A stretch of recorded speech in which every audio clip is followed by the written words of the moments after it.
ಇಲ್ಲಿ ಯಾವುದಾದ್ರೂ ದೇವಸ್ಥಾನಕ್ಕೆ ಹೋಗಿ ನೀವು ಒಂದು ನೋಡಿರ್ತೀರ ಅಥವಾ ಎರಡು ನೋಡಿರ್ತೀರ, ಹಬ್ಬ ಅಂದರೆ 3 ನೋಡಿರ್ತೀರ ಮೂರ್ತಿಗಳು. ಆದರೆ ಇಲ್ಲಿ ನೋಡಿದರೆ ನೀವು 40ರಿಂದ 50 ಮೂರ್ತಿಗಳು ಒಂದೇ ದೇವಸ್ಥಾನದಲ್ಲಿವೆ. ನಮಸ್ಕಾರ ಕರ್ನಾಟಕ, ಎಲ್ಲರೂ ಹೇಗಿದ್ದೀರಾ? ನಾನು ಸಖತ್ತಾಗಿದ್ದೀನಿ, ನೀವು ಹಾಗೆ ಚೆನ್ನಾಗಿರ್ತೀರ ಅಂತ ಅಂದ್ಕೊಂಡಿದ್ದೀನಿ. ಇವತ್ತು ನಾವು ಹೋಗ್ತಿರೋದು ಎಲ್ಲಿಗಪ್ಪ ಅಂತಂದರೆ ಶ್ರೀ ನಾಗರಾವಿನ ದೇವಸ್ಥಾನಕ್ಕೆ ನೀವು ಈಗ ಹೋಗ್ತಾ ಇರೋದು. ಅದಕ್ಕಿಂತ ಮೊದಲು ನಾವು ಇಲ್ಲಿ ನೋಡಿ ಹಿಂದೆ ಕಾಣ್ತಾ ಇದೆ ಅಲ್ವಾ, ಇಲ್ಲಿ JCB ನಿನ್ನೆ ಬಂದು ಇದನ್ನೆಲ್ಲ ತೋಡಿ ಹೋಗಿದೆ. ಇದು ಯಾಕೆ ತೋಡಿ ಹೋಗಿದೆ ಅಂತ ನಾನು ನಿಮಗೆ ಹೇಳ್ತೀನಿ. ಈ ವಿಡಿಯೋನ ಕೊನೆವರೆಗೂ ನೋಡಿ, ಸ್ಕಿಪ್ ಎಲ್ಲ ಮಾಡೋಕ್ಕೆ ಹೋಗ್ಬೇಡಿ.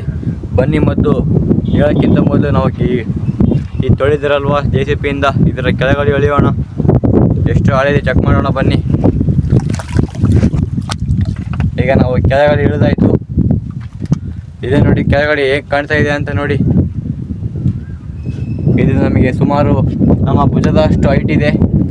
ನೋಡಿದರೆ ನೋಡಿ, ನಮ್ಮ ಭುಜದ ಅಷ್ಟು ಹೈಟ್ ಇದೆ. ಇಲ್ಲಿ ನೀರು ಕೂಡ ನಿಂತಿವೆ, ಪೈಪ್ ಕೂಡ ಹಾಕ್ಬಿಟ್ಟವ್ರೆ. ನಿನ್ನೆ ಬಂದು ನಮ್ಮ ಕರ್ನಾಟಕದಲ್ಲಿ 2ನೇ ದೊಡ್ಡ ಕೆರೆಯಾದ ದರೋಜಿ ಕೆರೆ ಇದೆ ಅಲ್ವಾ, ಆ ಕೆರೆಯಿಂದ ನೀರನ್ನು ಎಳ್ಕೊಳ್ತಾರೆ. ಅದಕ್ಕೆ ಈ ಪೈಪನ್ನು ಹಾಕಿದ್ದಾರೆ. ಇದು ನಮ್ಮೂರಿಂದ ಸೀದಾ ದರೋಜಿ ಕೆರೆಗೆ ಹೋಗ್ತೀವಿ ಪೈಪ್. ಇದು ಅಲ್ಲಿವರೆಗೂ ಇದನ್ನು ಹಾಕಿದ್ದಾರೆ. ಸುಮಾರು ಇದರಲ್ಲಿ ಕೆಲಸ ಮಾಡೋಕ್ಕೆ 1 ತಿಂಗಳು ಬೇಕಾಯಿತು ಅವರಿಗೆಲ್ಲ ಕೆಲಸ ಮಾಡೋಕ್ಕೆ. ಇಲ್ಲಿ ನೋಡಿ, ನಿನ್ನೆ ಬಂದು ಇಲ್ಲಿ ವೆಲ್ಡಿಂಗ್ ಹಿಡಿದು ಹೋಗಿದ್ದಾರೆ. ಇಲ್ಲಿ ಕಾಣ್ತಾ ಇದೆ ಅಲ್ವಾ, ನಿನ್ನೆ ತಾನೇ ಬಂದು ಕಾರ್ಮಿಕರು ವೆಲ್ಡಿಂಗ್ ಹಿಡಿದು ಎಲ್ಲ ಪೈಪ್ ಕಲೆಕ್ಷನ್ ಇಲ್ಲ ಹಿಂದೆ ತೋರಿಸ್ತೀನಿ ನೋಡಿ. ಹಿಂದೆ ಅಲ್ಲಿವರೆಗೂ ಪೈಪ್ ಇದೆ. ಅಲ್ಲಿ ನೋಡಿ ಹಿಂದೆ ಕಾಣ್ತಾ ಇದೆ ಅಲ್ವಾ, ಅದು ಮೋಟರ್, ಅದು ಜನ್ರೇಟರ್ ಅಂತ. ಕರೆಂಟ್ ಹೋದರೆ ಅದನ್ನು ಬಳಸ್ತಾರೆ ನೋಡಿ. ಇಲ್ಲಿ ಕೂಡ ಒಂದು ಪೈಪ್ ಇದೆ.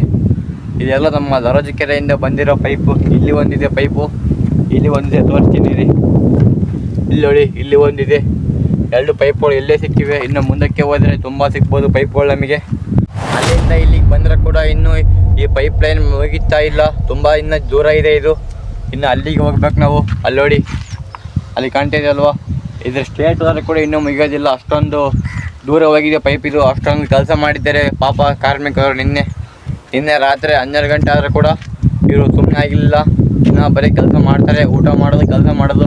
ಪಾಪ ಅವ್ರು ಇವತ್ತು ನಿನ್ನೆ ರಾತ್ರಿ ನಿದ್ದೆ ಇಲ್ಲ, ಅದಕ್ಕೆ ಇವತ್ತೆಲ್ಲ ಮಲಗಿಬಿಟ್ಟವ್ರೆ ನೋಡಿ. ಇವತ್ತಾದರೆ ಯಾರು ಬಂದಿಲ್ಲ ಇನ್ನೂ, ಅದಕ್ಕೆ ನಾವು ಇಲ್ಲಿ ಬಂದೀವಿ. ಇಲ್ಲಿ ನೋಡಿ, ಅಲ್ಲಿ ಕೂಡ ವೆಲ್ಡಿಂಗ್ ಹಿಡಿದಿದ್ದಾರೆ, ಈ ಕಡೆ ಕೂಡ ವೆಲ್ಡಿಂಗ್ ಹಿಡಿದಿದ್ದಾರೆ. ಜಾಸ್ತಿ ವೆಲ್ಡಿಂಗನ್ನು ಈ ಪೈಪ್ನಲ್ಲಿ ಇಡ್ತಾರೆ. ಯಾಕಂದರೆ ಈ ಮಣ್ಣು ಈ ಸ್ಟ್ರೈಟ್ ತೊಡಿದಾರಲ್ವ, ಮಣ್ಣಿನಾದರೂ ಕೆಳಗಡೆ ಬಿದ್ದು ಈ ಪೈಪ್ಗಳು ಒಡೆದೋಗ್ಬಾರ್ದಂತ ಈ ರೀತಿಯಾದ ಎಲ್ಲರೂ ವ್ಯವಸ್ಥೆ ಮಾಡ್ತಾರೆ. ಬನ್ನಿ, ಹಾಗೆ ಸ್ವಲ್ಪ ಮುಂದಕ್ಕೆ ಹೋಗೋಣ. ಇಲ್ಲಿ ನೋಡಿ, ತುಂಬ ಜಾಸ್ತಿ ತೆಗ್ಗು ಬಿದ್ದುಬಿಟ್ಟಿದೆ. ಇಲ್ಲಿ JCB ತುಂಬ ಸ್ವಲ್ಪ ಅಗಲ ತೊಡಿದೆ. ಇಲ್ಲಿ ಎಲ್ಲ ಲೆವೆಲ್ ಇದೆ. ಇಲ್ಲ ಸ್ವಲ್ಪ ಅಗಲ ತೊಡಿದ್ರು, ಯಾಕಂದರೆ ಇಲ್ಲಿ ವಾಲ್ ತಿರ್ತಾರಲ್ವ, ನೀರು ಹೋಗೋದು ಬರೋದು ಕಟ್ ಮಾಡೋದು ಇಲ್ಲೇ ಮೋಟಾರ್ ಇಟ್ಟು. ಅದಕ್ಕೆ ಇದನ್ನು ಸ್ವಲ್ಪ ಅಗಲ ಇರಲಿ ಅಂತ ಅಗಲ ತೋಡಿಸಿದ್ದೀವಿ ನಿನ್ನೆ. ಬನ್ನಿ, ಅಲ್ಲಿ ಮುಂದಕ್ಕೆ ಹೋಗೋಣ. ಇನ್ನು ಮುಂದಕ್ಕೆ ಇನ್ನೂ ಜಾಸ್ತಿ ಇವೆ ನೋಡಿ. ಇವ್ರೇನಾದರೂ ಬಂದು ಮಣ್ಣು ಹಾಕಿಬಿಟ್ರೆ ನಾನು ಕುತಿ ಅಷ್ಟೇ ಕಾಣುತ್ತೆ, ನಂದು ಎಲ್ಲ ಮಣ್ಣಿಗೆ ಹೋಗಿಬಿಡ್ತೀನಿ. ಅಷ್ಟು ಹೈಟ್ ಇದೆ ಇದು ನೋಡಿ, ಹೇಗೆ ಕಾಣ್ತಾ ಇದೆ. ಬನ್ನಿ, ಇನ್ನೂ ಮುಂದಕ್ಕೆ ಹೋಗೋಣ. ಮುಂದಕ್ಕೆ ಹೋದಾಗ ಎಲ್ಲ ಇಲ್ಲಿ ನೋಡಿ ಹೆಂಗೆ ಕಾಣ್ತಾಯಿದೆ. ಸೈಡ್ನಲ್ಲಿ ಹಾಕ್ಬಿಟ್ಟವ್ರೆ ಈ ಕಡೆಗೆ. ಅಲ್ಲೆಲ್ಲ ಲೆವೆಲ್ ಇತ್ತು, ಇಲ್ಲೆಲ್ಲ ಒಂದು ಸೈಡ್ ಹಾಕ್ಬಿಟ್ಟವ್ರೆ ಪೈಪು ನೋಡಿ. ಒಂದು ಸೈಡ್ ಕಾಣ್ತಾಯಿದೆ ಅಲ್ವಾ. ಬನ್ನಿ, ಇನ್ನೂ ಮುಂದಕ್ಕೆ ಹೋಗೋಣ. ಇಲ್ಲಿ ಬಂದಂಗೆಲ್ಲ ನೀರಾಗೆ ಕಡಿಮೆ ಆಗ್ತಾ ಇದೆ. ಅಲ್ಲಿ ನೀರಿತ್ತು, ಇಲ್ಲಿ ನೀರಿಲ್ಲ. ನೀರೆಲ್ಲ ಖಾಲಿ ನೋಡಿ. ನೀರು ಅಂದ ತಕ್ಷಣ ಅಲ್ಲಿ ಮೋಟರ್ ಪೈಪ್ ಕಾಣ್ಬಿಡುತ್ತೆ ನಮಗೆ. ಅಲ್ಲಿ ನೋಡಿ, ಹಿಂದೆ ಕಾಣ್ತಾ ಇದೆ ಅಲ್ವಾ, ಅಲ್ಲೊಂದು ಮೋಟರ್ ಪೈಪ್ ಇತ್ತು, ಇಲ್ಲೊಂದು ಕಾಣ್ತಾ ಇದೆ ಮೋಟರ್ ಪೈಪು. ಬನ್ನಿ, ಇದರ ಹತ್ತಿರ ಹೋಗೋಣ. ಈ ಪೈಪ್ ಕೂಡ ಹೇಗಿದೆ ಅಂತ, ಆ ಮೋಟರ್ ಕೂಡ ಹೇಗಿದೆ ಅಂತ ನೋಡಿಬಿಡೋಣ. ಈಗ ನಾವು ಹೋಗ್ತಾ ಇದ್ದೀವಿ. ಇಲ್ಲಿ ನೋಡಿ, ಗ್ಯಾಸ್ ಸಿಲಿಂಡರ್ ಕೂಡ ಇಲ್ಲೇ ಇಟ್ಟಿದ್ದಾರೆ. ಗ್ಯಾಸ್ ಸೌಂಡ್ ನೋಡಿ ಹೇಗೆ ಬರುತ್ತೆ, ಅದು ತುಂಬ ಜಾಸ್ತಿ ಸೌಂಡ್ ಬರುತ್ತೆ. ಇಲ್ಲಿ ಕೂಡ ಹಾಗೆ ವಾಲ್ ತಿರುತ್ತಾರಲ್ವ, ನೀರು ಮೋಟರ್ ಇಡೋದು, ಇಲ್ಲಿ ಕೂಡ ಹಾಗೆ ಮಾಡಿದ್ದಾರೆ ನೋಡಿ. ಇಲ್ಲಿ ಕೂಡ ಸ್ವಲ್ಪ ಅಗಲವಾಗಿ ತೋಡಿದ್ದಾರೆ. ಇಲ್ಲಿ ಕೂಡ ಇದೆ ನೋಡಿ ಮೋಟರ್, ನೀರನ್ನು ಮೇಲೆ ಎಳ್ಕೊಂಡ್ಬಿಡುತ್ತೆ ಇದು. ಆ ರೀತಿಯಾದ ಒಂದು ಇಲ್ಲಿ ವ್ಯವಸ್ಥೆ ಇದೆ. ಇಲ್ಲಿ ನೋಡಿ ಎಷ್ಟು ಮೇಲೆ ಹಾಕಿದ್ದಾರೆ ಅಂತ ಪೈಪು.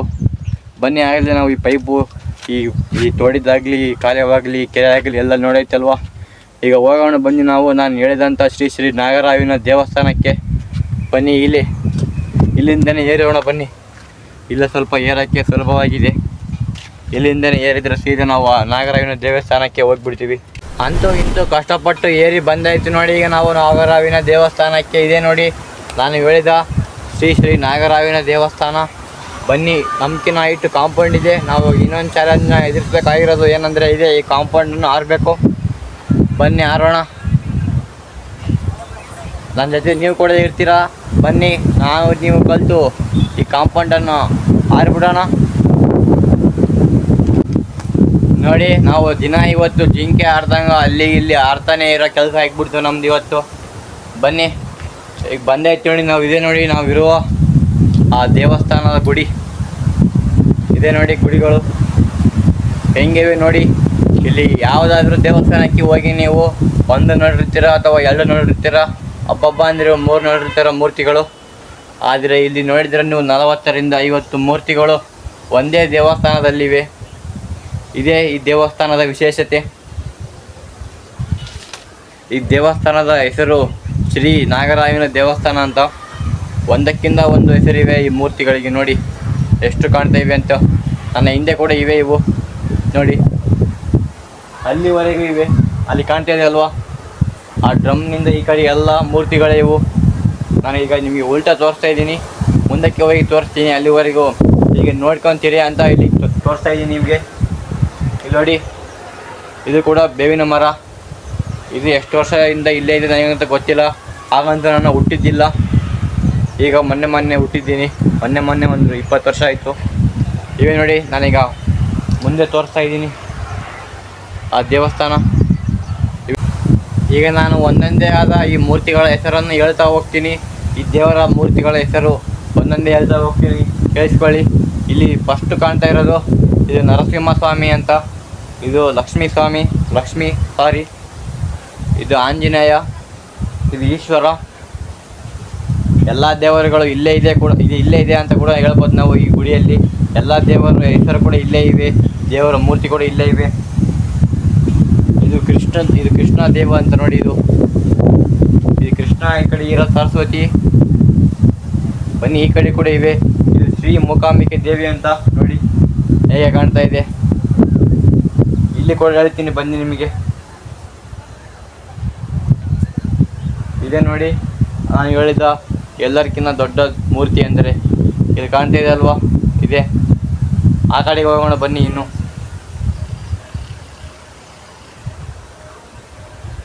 ಬನ್ನಿ, ಇಲ್ಲಿ ಯಾವ್ಯಾವ ಮೂರ್ತಿಗಳ ಹೆಸರು ಹೇಳ್ತೀನಿ ಇನ್ನು ಈ ಕಡೆಗೆ.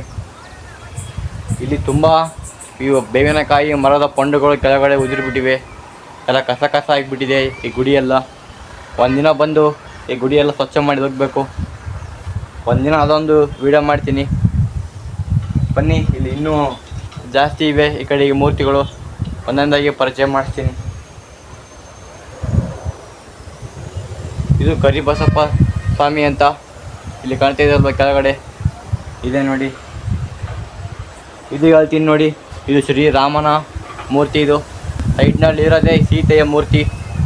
ಬನ್ನಿ, ಈ ಕಡೆ ಇನ್ನೂ ತೋರಿಸ್ತೀನಿ. ಈ ಕಡೆ ಕೂಡ ನನಗೆ ಹೆಸರು ಗೊತ್ತಿಲ್ಲ, ಅದಕ್ಕೆ ದಯವಿಟ್ಟು ನನ್ನ ಕ್ಷಮಿಸಿ. ಇಲ್ಲಿ ಕೊನೆಗಿರುವ ಮೂರ್ತಿಗಳ ಹೆಸರು ಗೊತ್ತಿಲ್ಲ. ಆದರೂ ದೇವರೇ, ಯಾವ ದೇವರನ್ನಾಗಲಿ ಎಲ್ಲ ದೇವರು ಒಂದೇ. ಬನ್ನಿ, ಈ ಕಡೆಗೆ ಇನ್ನೂ ತೋರಿಸ್ತೀನಿ. ನೀವು ಏನಾದರೂ ಅಂದ್ಕೊಂಡು ಇಲ್ಲಿ 1 ರೂಪಾಯಿ ಆದರೂ 5 ರೂಪಾಯಿ ಆದರೂ ಎಷ್ಟೇ ನಾಣ್ಯ ಏನಾದರೂ ಈ ಮರಕ್ಕೆ ಕಟ್ಟಿ ಹೋದರೆ ಅದು ನೆರವೇರುತ್ತೆ ಅಂತ ಆಗಿನ ಕಾಲದಲ್ಲಿ ಕೂಡ ಹೇಳ್ತಾಯಿದ್ರು. ಈಗಿನ ಕಾಲದಲ್ಲಿ ಕೂಡ ಕೆಲವು ಜನ ಮಾಡ್ತಾಯಿದ್ರು. ನಮಗಂತೂ ಇದ್ರ ಮೇಲೆ ನಂಬಿಕೆ ಇಲ್ಲ, ದೇವರು ಅಷ್ಟೇ ನೀವು ನಂಬಿಕೆ ಇರೋರು. ಬನ್ನಿ, ಆಗಿನ ಕಾಲದಲ್ಲಿ ಗೊತ್ತು, ನಮಗೇನು ಗೊತ್ತು ಈ ಪವಾಡಗಳೆಲ್ಲ. ಇದೇ ಇದು ಡ್ರಮ್ಮು ಕೂಡ ಇಲ್ಲೇ ಇಟ್ಬಿಟ್ಟವ್ರೆ. ಇದೇ ನೋಡಿ, ಮೊನ್ನೆ ನಾಗರ ಅಮಾವಾಸ್ಯೆ ಇತ್ತಲ್ವ, ಆಗ ಪೂಜೆ ಮಾಡಿ ಇಲ್ಲೇ ಇಟ್ಟಿದ್ದಾರೆ ಹೂವು ನೋಡಿ. ಈಗ ಹೂವು ಎಲ್ಲ ಬಾಡಿ ಹೋಗ್ಬಿಟ್ಟಿವೆ. ಬನ್ನಿ, ಹೊರಗಡೆ ತೋರಿಸ್ತೀನಿ ಹಿಂದೆ ನಿಮಗೆ ಹೊರಗಡೆ ಹೇಗಿದೆ ಅಂತ. ಇದೇ ನೋಡಿ ಹೊರಗಡೆ ಇರುವ ಸ್ಥಳ, ಗೇಟ್ ಇದು. ನಾವು ಕಾಂಪೌಂಡ್ ಹಾರಿ ಬಂದ್ಬಿಟ್ಟಿವಿ ಅಷ್ಟೇ. ನಾವೀಗ ಹೊರಗಡೆ ಇರೋದು ಇದೇ ನೋಡಿ ಹೊರಗಡೆ ಕಾಣ್ತಿರೋ ಸ್ಥಳ. ಏನು ಗುರು ಇವನು ನಾಗರಾವಿನ ಗುಡಿ ಅಂತವನೇ, ಒಂದು ಕೂಡ ನಾಗರಾವಿನ ಹುತ್ತು ತೋರಿಸ್ತಾ ಇಲ್ಲ ಅಂತ ಅಂದ್ಕೊಂಬಕ್ಕೆ ಹೋಗ್ಬೇಡಿ. ಅದಕ್ಕೆ ಹೊರಗಡೆ ನಿಮ್ಮನ್ನ ಕರ್ಕೊಂಬಂದಿರೋದು ನಾನು.